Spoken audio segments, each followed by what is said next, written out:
طلب ہے ایک ہی خو، لا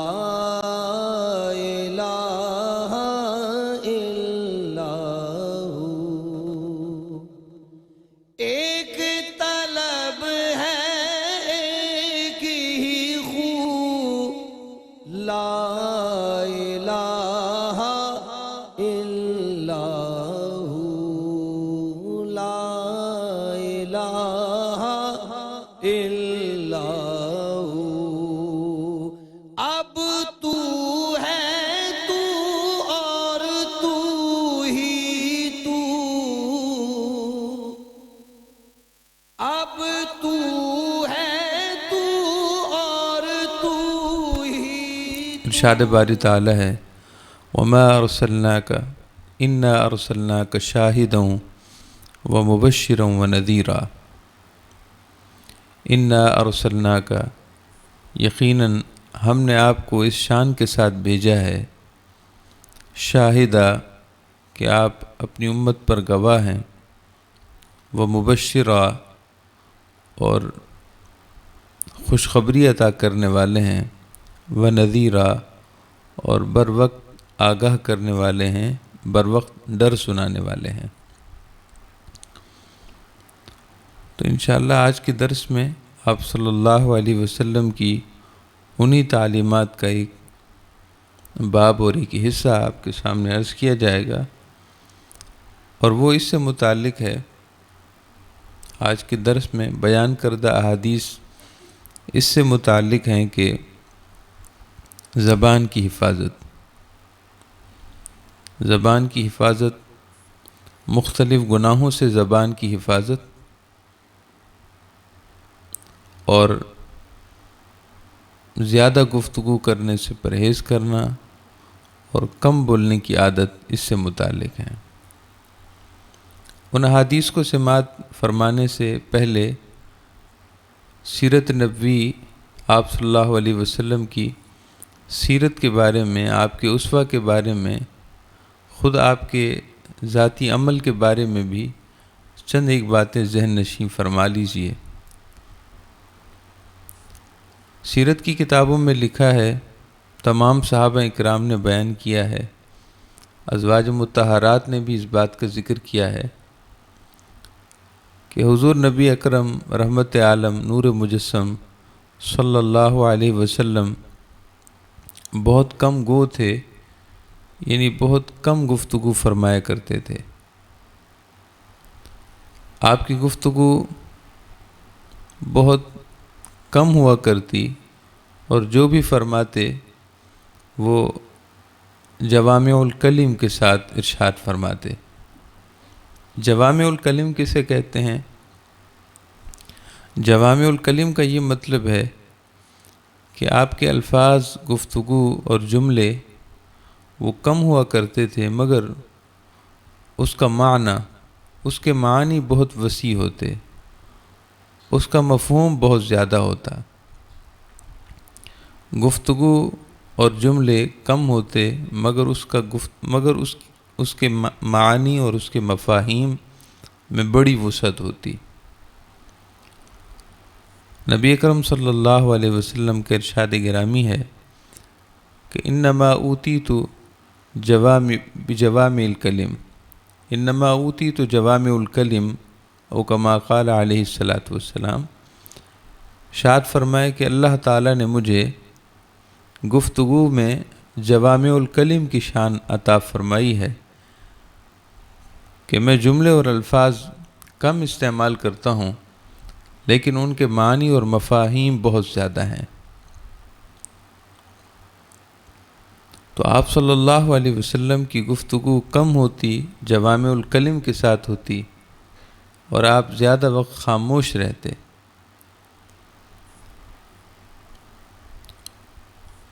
سیدہ ام المؤمنین عائشہ صدیقہ رضی اللہ تعالیٰ عنہ ارشاد فرماتی ہیں کہ نبی اکرم صلی اللہ علیہ وسلم صحابہ اکرام کے ساتھ بات چیت فرماتے تھے، آپ ان کے ساتھ تبسم فرماتے، گفتگو ہوتی جس میں جس میں آپ صلی اللہ علیہ وسلم کا قلب اطہر خوش ہو جاتا تو تبسم بھی چہرہ مقدس کی زینت بن جاتا اور چہرہ مقدس کے انوار میں آپ کا تبسم بھی دکھائی دیتا۔ ایسے ہی آپ صلی اللہ علیہ وسلم صحابہ اکرام کے درمیان دینی اور دنیاوی امور پر تبادلہ خیال بھی فرماتے، لیکن گفتگو بہت کم ہی فرماتے تھے۔ حضرت سیدنا ابو موسیٰ اشعری رضی اللہ تعالی عنہ سے روایت ہے کہ میں نے رسول اللہ صلی اللہ علیہ وسلم سے یہ عرض کی، ای المسلمین افضل، یا رسول اللہ صلی اللہ علیہ وسلم، مسلمانوں میں سب سے زیادہ فضیلت والا کون ہے؟ اہل اسلام میں سب سے زیادہ فضیلت کسے حاصل ہے؟ نبی اکرم صلی اللہ علیہ وسلم نے ارشاد فرمایا، من سلم المسلمون من لسانہ و یدہ، وہ مسلمان، وہ صاحب ایمان کہ جس کی زبان سے اور جس کے ہاتھ سے دوسرے لوگ محفوظ رہیں، وہ سب سے زیادہ فضیلت والا ہے۔ یہ حدیث صحیح بخاری، صحیح مسلم، ترمذی، نسائی وغیرہ میں ہے اور بڑی معروف حدیث ہے، اور اسلام کے نظام معاملات میں بہت جامع حدیث ہے، جس میں جامع احکامات ارشاد فرمائے گئے ہیں۔ یعنی نبی اکرم صلی اللہ علیہ وسلم نے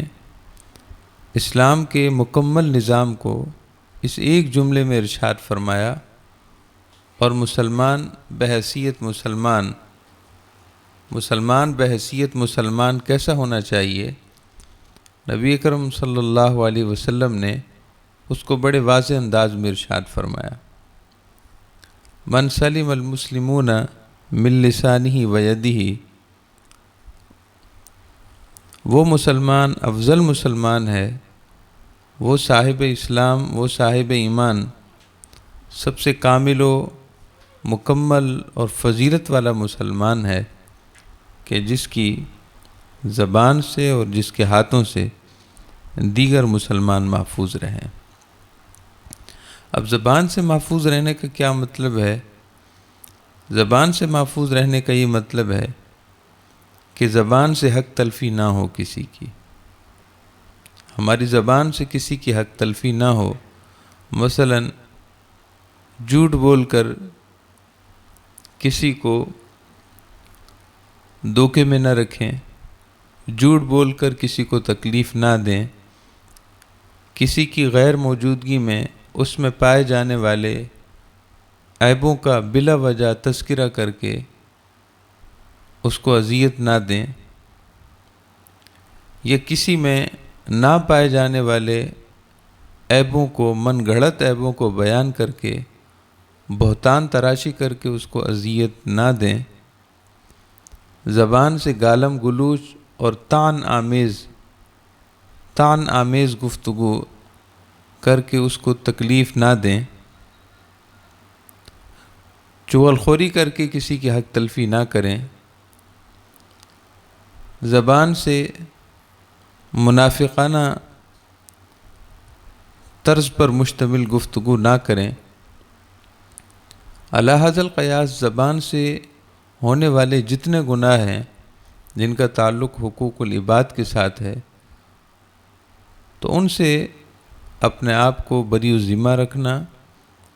حق تلفیوں سے اپنی زبان کو محفوظ رکھنا، یہ دوسرے کو تکلیف پہنچانے سے اپنی زبان کی حفاظت ہے۔ دوسرے مسلمان جس کی زبان سے محفوظ رہیں، یعنی زبان کے شر سے بچے رہیں، اور ارشاد فرمائے کہ وَيَدِهِ، اور اس کے ہاتھ سے مراد انسان کا عمل ہے، کہ افضل مسلمان وہ ہے جس کے ہاتھ سے دوسرے مسلمان محفوظ رہیں۔ ہاتھ سے مراد انسان کا عمل ہے، یعنی قولی طور پر بھی دوسروں کو نقصان نہ پہنچائے اور عملاً بھی کسی کو نقصان نہ پہنچائے۔ افضل مسلمان وہ ہے، فضیلت والا مسلمان وہ ہے کہ جس کے عمل سے بھی دوسرے کو نقصان نہ پہنچے۔ یہ حضور نے صلی اللہ علیہ وسلم نے مسلمان کو، مسلمانوں میں جو فضیلت والا، کامل اسلام والا، کامل ایمان والا ہے، اس کا ذکر فرمایا۔ ایک اور حدیث پاک میں آپ صلی اللہ علیہ وسلم نے یوں ارشاد فرمایا، صحیح بخاری صحیح مسلم میں ہے،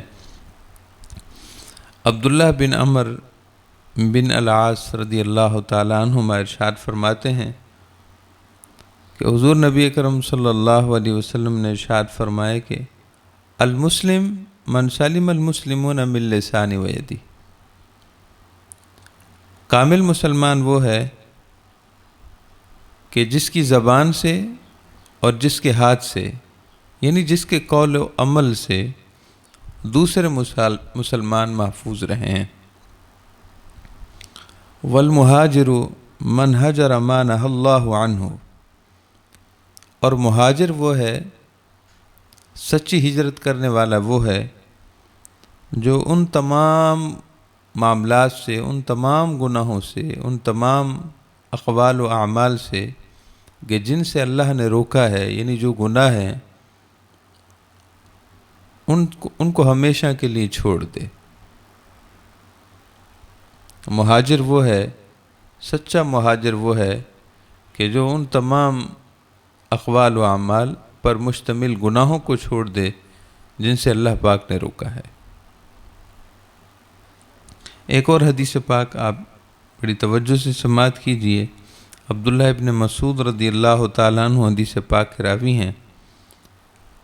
فرماتے ہیں کہ میں نے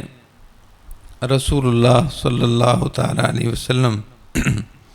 میں نے رسول اللہ صلی اللہ علیہ وسلم سے عرض کی، ای الاعمال افضل، یا رسول اللہ صلی اللہ علیہ وسلم تمام نیک کاموں سے درجے اور فضیلت میں جو سب سے بڑھ کر نیک کام ہے وہ کون سا ہے؟ ای الاعمال افضل، تمام نیک کاموں میں سب سے زیادہ فضیلت اور درجے میں بڑھ کر وہ عمل کون سا ہے؟ آپ صلی اللہ علیہ وسلم نے ارشاد فرمایا کہ الصلاۃ علی میقاتہا، نماز کو اپنے وقت میں پڑھنا، نماز کو اپنے وقت کے اندر ادا کر لینا، یہ سب سے زیادہ فضیلت والا نیک عمل ہے۔ قلت ثم ماذا یا رسول اللہ صلی اللہ علیہ وسلم، عبداللہ ابن مسعود بیان کرتے ہیں کہ میں نے عرض کی، یا رسول اللہ صلی اللہ علیہ وسلم، اس کے بعد یعنی نماز کو اپنے وقت پر ادا کرنے کے عمل کے بعد پھر سب سے فضیلت والا عمل کون سا ہے؟ ارشاد فرمائے کہ ان یسلم الناس من لسانک، تیری زبان کے شر سے دوسرے مسلمان بچے رہیں تو یہ سب سے زیادہ فضیلت والا عمل ہے۔ اب یہ ایک ایسی عبادت ہے جس میں کچھ عملاً کرنا نہیں پڑتا، اپنی زبان، اپنے قول اور عمل سے کہ شر سے دوسروں کو بچا کر رکھنا، یہ ایک ایسا عمل ہے جس میں بالفعل کوئی کام نہیں کرنا پڑتا، بالفعل کوئی عبادت نہیں کرنی پڑتی، بس ایک چیز سے رکنا ہی عبادت ہو گئی۔ اگر اس کی جگہ دوسروں کو نفع پہنچایا جائے، اپنے قول اور عمل سے دوسروں کے لیے نفع مند اور ہم خیر پہنچانے والے ثابت ہو جائیں تو یہ اولیاء اللہ کا درجہ ہے، یہ صالحین کا درجہ ہے، یہ صالحین کا کام ہے۔ عام مسلمان اگر اپنی زبان کے شر سے اور اپنے ہاتھوں اور عمل کے شر سے دوسروں کو بچا کر رکھیں تو یہ بھی ان کے لیے عبادت ہے، یہ بھی ان کے لیے درجہ ہے۔ لیکن اگر وہ صالحین کی صف میں شامل ہونا چاہتے ہیں، صالحیت چاہتے ہیں، تو پھر شر سے بچا کر رکھیں اور دوسروں کو نفع بھی پہنچائیں۔ حضرت سیدنا عقبہ ابن عامر رضی اللہ تعالیٰ عنہ بیان کرتے ہیں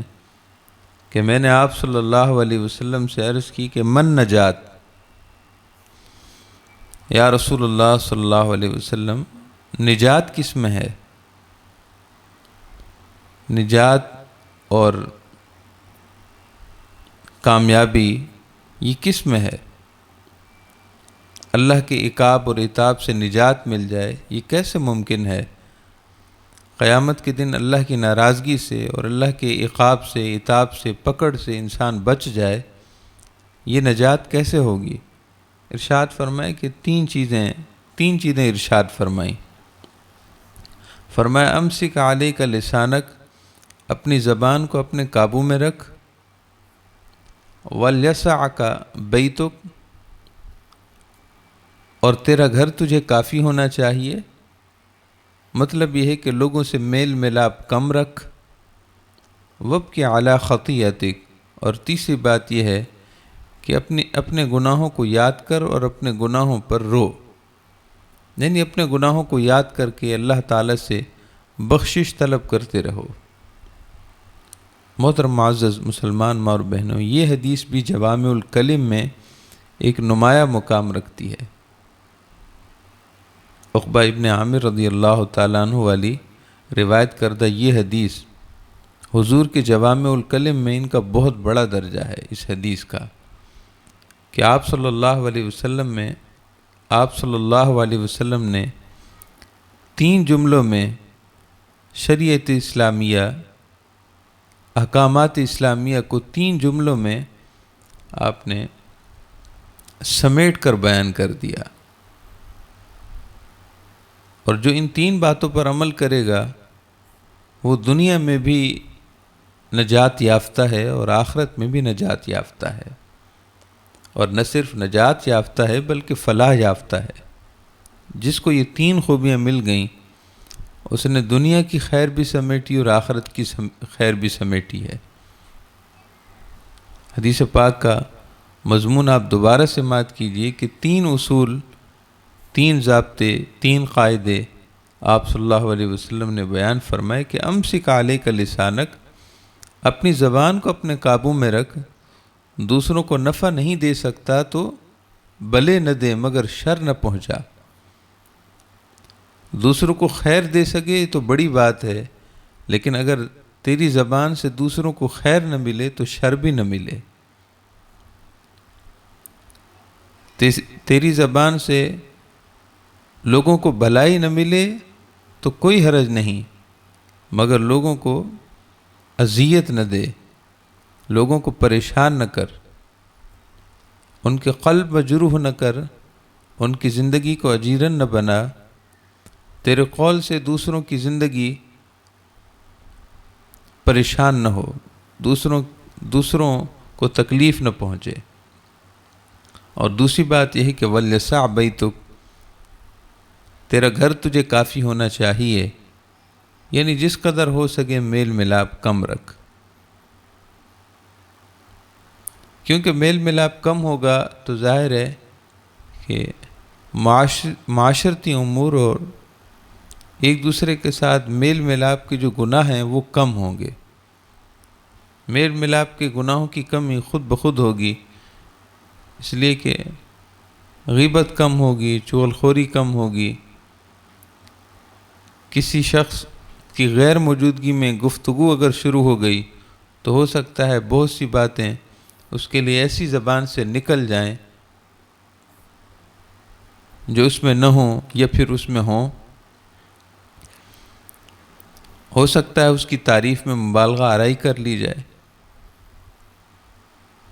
ہو سکتا ہے کہ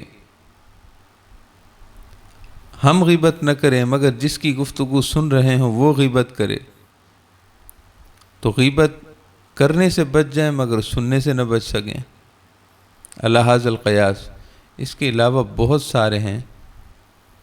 ہمارے بعض اولیاء اللہ اور صلحاء اسی وجہ سے خلوت اور گوشہ نشینی کو اختیار کرتے تھے کہ ایک وقت تک وہ ایک محاسبے اور مراقبے کے عمل سے گزرتے، جب وہ اپنے آپ کو مکمل اللہ تعالیٰ کے فضل و انعام کے حصار میں لے لیتے، اور اب انہیں اپنی ذات پر یہ تیقن اور یقین حاصل ہو جاتا کہ اب اگر ہم لوگوں میں بیٹھے بھی تو گناہوں سے بچیں گے اور دوسروں کو بچا سکیں گے،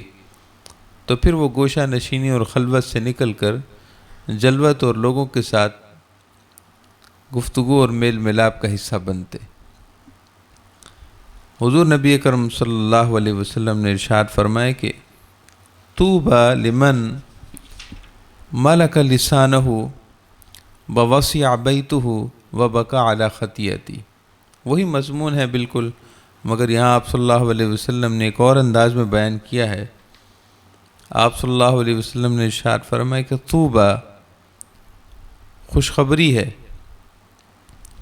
مبارک ہو اس شخص کو، خوشخبری ہے اس شخص کے لیے جو اپنی زبان کو اپنی دسترس میں رکھے، جس کی زبان اس کے کنٹرول میں رہے، دسترس میں رہے، زبان بے قابو نہ رہے، ووسع بیتہ، جس کا گھر اسے کافی ہو، وبکا علی خطیئتی، اور وہ اپنے گناہوں پر روتا ہو۔ ارشاد فرمائے کہ اس کو مبارک ہے۔ حضرت ابو جحیفہ ارشاد فرماتے ہیں کہ رسول اللہ صلی اللہ علیہ وسلم نے خود ارشاد فرمایا کہ ای الاعمال احب الی اللہ، اے میرے صحابہ، اللہ تعالیٰ کو سب سے زیادہ کون سا عمل پسند ہے؟ فسکتوا، صحابہ کرام خاموش رہے۔ فلم یجبہ احد، کسی ایک نے کچھ جواب نہ دیا، کیونکہ بارگاہ رسالت کا ادب ملحوظ خاطر تھا۔ وہ جانتے تھے کہ حضور خود ارشاد فرمائیں گے، اور حضور کا یہ ارشاد فرمانا کہ اللہ کو کون سا عمل پسند ہے بتاؤ، حضور کا یہ ارشاد ہمیں متوجہ کرنے کے لیے ہے۔ سب صحابہ خاموش رہے۔ آپ صلی اللہ علیہ وسلم نے ارشاد فرمائے کہ سب سے زیادہ اللہ پاک کو یہ عمل پسند ہے کہ ہوا حفظ اللسان، زبان کی حفاظت، زبان کی حفاظت، زبان کو اپنے گناہوں سے بچا کر رکھنا، زبان کو زبان سے ہونے والے گناہوں سے محفوظ رکھنا، یہ اللہ تعالیٰ کو سب سے زیادہ پسند ہے۔ سیدنا عمر فاروق رضی اللہ تعالیٰ عنہ کے بارے میں ہے کہ آپ صفا و مروہ کی سعی کے دوران کوہ صفا پر تھے۔ صفا کی پہاڑی پر جب آپ موجود تھے تو آپ اپنی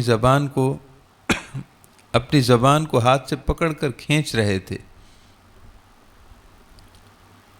صحابہ کرام جمع تھے، انہوں نے عرض کی کہ امیر المومنین یہ آپ کیا کر رہے ہیں؟ تو آپ نے ارشاد فرمایا کہ اس زبان نے مجھے ہلاکت تک پہنچا دیا، اس زبان نے مجھے ہلاکت تک پہنچا دیا۔ یہ آپ کی کسر نفسی تھی، مگر ساتھ میں اللہ تعالیٰ کی بارگاہ میں آپ کو تقویٰ بھی تھا۔ سیدنا عمر فاروق رضی اللہ تعالیٰ عنہ اللہ اور اس کے رسول کی بارگاہ میں وہ نمایاں مقام رکھتے ہیں، دوسرے خلیفہ ہیں آپ صلی اللہ علیہ وسلم نے آپ کے بارے میں ارشاد فرمایا کہ عمر فاروق وہ ہیں کہ جس راستے سے یہ آ رہے ہوں شیطان بھی وہ راستہ چھوڑ دیتا ہے۔ یعنی دین پر عمل کرنے میں انہیں وہ استقامت حاصل ہے کہ شیطان بھی ان سے ڈرتا ہے۔ ایک بار آپ صلی اللہ علیہ وسلم نے سیدنا عمر فاروق رضی اللہ تعالیٰ عنہ کو مخاطب فرماتے ہوئے ارشاد فرمایا، عمر تم جس راستے سے آ رہے ہو شیطان وہ راستہ چھوڑ دیتا ہے۔ اور آپ صلی اللہ علیہ وسلم نے آپ کے بارے میں ارشاد فرمایا کہ عمر فاروق وہ ہیں کہ جو حکم اللہ تعالیٰ نازل فرمانے کا، اللہ پاک جس حکم کو نازل فرمانے لگے ہوں جس حکم کو اللہ تعالیٰ نازل فرمانے والا ہو ابھی نازل نہ ہوا ہو، عمر فاروق رضی اللہ تعالیٰ عنہ روحانی طور پر حالات اور معاملات کو بھانپ کر اللہ کا وہ حکم پہلے سمجھ جاتے ہیں۔ یہی وجہ ہے کہ قرآن پاک میں کئی آیات جن میں احکام نازل ہوئے، ان کے نازل ہونے سے پہلے ہی عمر فاروق رضی اللہ تعالیٰ عنہ بارگاہ رسالت میں مشورہ دے دیتے تھے، اور پھر قرآن پاک کی آیات بھی نازل ہو جاتی تھی۔ تو اس کے باوجود عمر فاروق رضی اللہ تعالیٰ عنہ اپنی زبان کو پکڑ کر کھینچ رہے تھے، گویا کہ اپنے مصاحبین کو یہ درس دینا چاہتے تھے کہ زبان کا شر بہت زیادہ ہے۔ اس وقت کے حالیہ معاملات میں، یعنی حالیہ ہماری زندگی میں جتنے گناہ ہو جاتے ہیں، ان میں سب سے زیادہ عمل دخل زبان کا ہے۔ اور خود حدیث پاک میں ہے، آپ صلی اللہ علیہ وسلم نے ارشاد فرمایا کہ جب انسان اپنے دن کا آغاز کرتا ہے تو سارے اعضاء زبان کے سامنے جھک جاتے ہیں اور زبان سے کہتے ہیں کہ ان استقمت استقمنا وَإِنْ أَعْوَجْتَ أَعْوَجْنَا، اے زبان اگر تو سیدھی رہی تو ہم سب سیدھے رہیں گے، اور اگر تو ٹیڑھی ہو گئی تو ہم بھی ٹیڑھے ہو جائیں گے۔ یعنی اگر تجھ سے تیرے گناہوں سے یہ انسان بچا رہا، تجھ سے ہونے والے گناہوں سے یہ انسان بچ گیا، تو باقی اعضاء سے ہونے والے گناہوں سے بھی بچ جائے گا، اور اگر تجھ سے ہونے والے گناہوں کی لپیٹ میں آ گیا تو باقی سارے اعضاء سے بھی گناہ ہوں گے۔ محترم معزز مسلمان ماں اور بہنوں، ہمیں چاہیے کہ کم بولیں، اور اگر بولیں تو سوچ سمجھ کر ہم گفتگو کریں کہ ہماری زبان سے کہیں کوئی گناہ تو سرزد نہیں ہونے والا۔ حدیث پاک میں ہے کہ مومن کی زبان دل کے پیچھے ہوتی ہے، مومن کی زبان دل کے پیچھے ہوتی ہے، یعنی مومن پہلے سوچتا ہے اور پھر بولتا ہے۔ اور ارشاد فرمائے کہ منافق کی زبان دل سے پہلے ہوتی ہے، یعنی منافق کا دل زبان کے پیچھے ہوتا ہے کہ پہلے وہ بول دیتا ہے اور اس کے بعد سوچتا ہے اور پچھتاتا ہے۔ اللہ تعالی ہم سب کو اس پچھتاوے سے محفوظ فرمائے۔ ہمیشہ سوچ سمجھ کر نفع اور خیر والی گفتگو کرنے اور ہر قسم کی زبان کی شر سے اللہ تعالی ہماری حفاظت فرمائے۔ ایک بہن نے پوچھا ہے کہ نماز کے دوران فالتو خیال آتے ہیں، عجیب و غریب خیال ذہن میں آتے ہیں، اس کے لیے کیا کرنا چاہیے؟ کیا اس سے نماز پر فرق پڑتا ہے؟ کوشش کی جائے کہ نماز کو توجہ کے ساتھ پڑھا جائے، کہ تمام خیالات اور توجہات نماز کی طرف مرکوز رہیں، اور اس کے کافی طریقے ہیں۔ فی الحال جو آپ نے پوچھا ہے کہ ذہن میں جو مختلف خیالات گردش کرتے ہیں، کیا اس سے نماز پر فرق پڑتا ہے؟ تو شرعی اعتبار سے اس سے نماز پر فرق نہیں پڑتا، نماز ہو جاتی ہے۔ البتہ کوشش کرنی چاہیے کہ نماز کی طرف توجہ رہے، اور اس کے کئی طریقے ہیں۔ ان میں سے ایک طریقہ یہ ہے کہ نماز شروع کرنے سے پہلے یہ کلمات پڑھ لیے جائیں معنی ذہن میں رکھتے ہوئے، انی وجہت وجہی للذی فطر السماوات والارض حنیفا وما انا من المشرکین۔ اس قرآن پاک کی آیت کا معنی یہ ہے کہ میں نے اپنے آپ کو مکمل طور پر اس ذات کی طرف متوجہ کر لیا ہے کہ جس نے آسمانوں اور زمین کو بے نمونہ تخلیق کیا ہے، آسمان و زمین کو جس نے شان بدیعیت کے ساتھ تخلیق فرمایا ہے، حنیفہ، اس حال میں کہ میں حق کی طرف مائل ہونے والا ہوں اور باطل اور ناحق سے منہ موڑنے والا ہوں، وما انا من المشرکین، اور مشرکوں سے میرا دور دور کا تعلق نہیں۔ تو یہ دعا پڑھ لی جائے، نماز شروع کی جائے۔ پھر نماز کا معنی اگر ذہن میں ہو، یعنی جو کچھ ہم پڑھ رہے ہیں التحیات میں، درود ابراہیمی میں، سورہ فاتحہ کی صورت میں، تسبیحات کی صورت میں، وہ معنی ذہن میں ہو تو توجہ برقرار رہے گی۔ مختصر یہ ہے کہ نماز میں خیالات اگر آتے ہوں کوشش کرنے کے باوجود بھی، تو اس سے نماز پر فرق نہیں پڑتا۔ ایک بہن نے پوچھا ہے